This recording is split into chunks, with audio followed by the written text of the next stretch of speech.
Time no longer, chapter 20b, 2189 AD. Matthew 24:42 states, "Watch therefore, for ye know not the hour your Lord doth come." But it does not speak of the end of time. We don't know the length of time that it will take to pour out the 7 last plagues, nor when the Son of Man will come in the clouds of glory. But we are told when time will end and when time will be no longer. It is clearly delineated in Revelation 9:15. Every time period in world history is accurately predicted by John in the book of Revelation. This time frame for each of the world's kingdoms is clearly defined. Would he not fail to predict all the preceding earthly kingdoms without giving us his prophecy for the last worldly kingdom? God is a God of purpose, consistency, accuracy, and completeness. He admonished John to seal not the sayings of the prophecy of this book, for the time is at hand. Revelation 22:10. We've now arrived at the time of the end. Time is rapidly expiring. Our lease on this earth is about to expire. It is now AD 2001. We have less than 200 years remaining on our 6,000-year lease. About 97% of earthly time has expired. What a mess we have made of this wonderful home. What a disastrous ride it has been. God destroyed the world by flood almost 4,000 years ago. That plan didn't work, so he gave the thing he loved most, his Son, to save the world full of sinners. But many still did not and do not believe. Jesus saved those who chose to follow him, but according to John, at least 1/3 of all humanity, as did 1/3 of all heaven, follow the evil one. God's people have fought their way through the Middle Ages and the religious oppression to an age of religious freedom, such as has never been witnessed on the earth.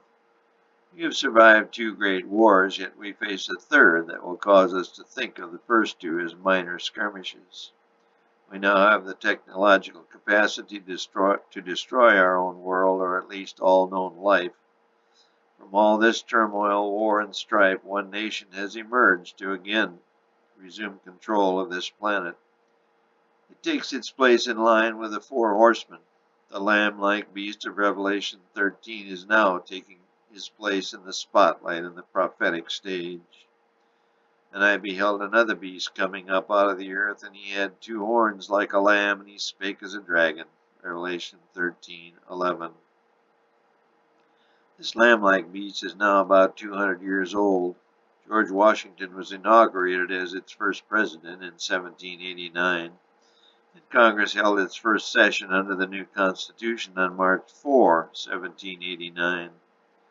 The first president came to power just 9 short years before the time of the end began, and just 400 years before it will end. All is developing just as prophecy has foretold. There will be 7 world powers altogether that had full world control. Revelation 17:10 tells us this. But for this 6th kingdom alone, there were 6 pretenders to her throne.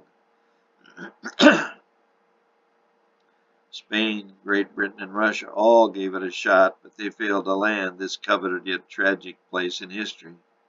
France under Napoleon and Germany under Hitler made spectacular but short-lived attempts at being the last great worldly kingdom.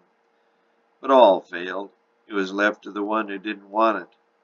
President Monroe's doctrine of isolationism eventually failed, and the little lamb was thrust into the infamous forefront of history.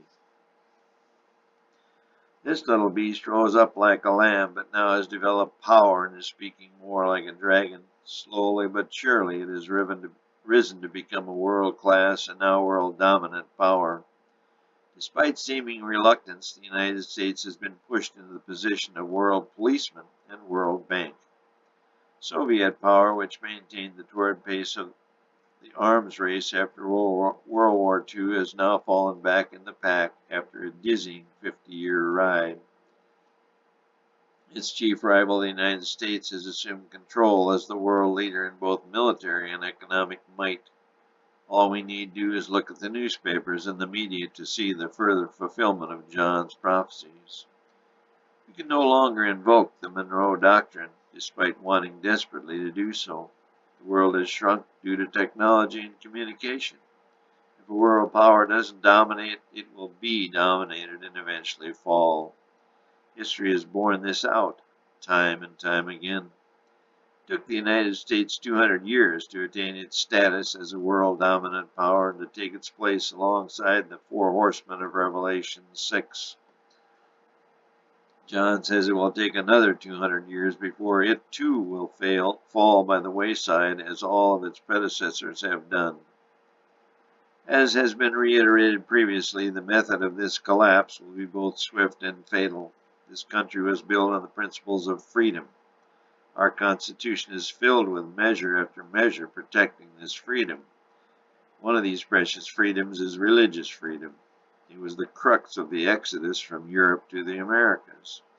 But the prophecy of John indicates that this last world dominant power will allow the seeds of corruption in, and eventually its government will be undermined just as all those before it have been.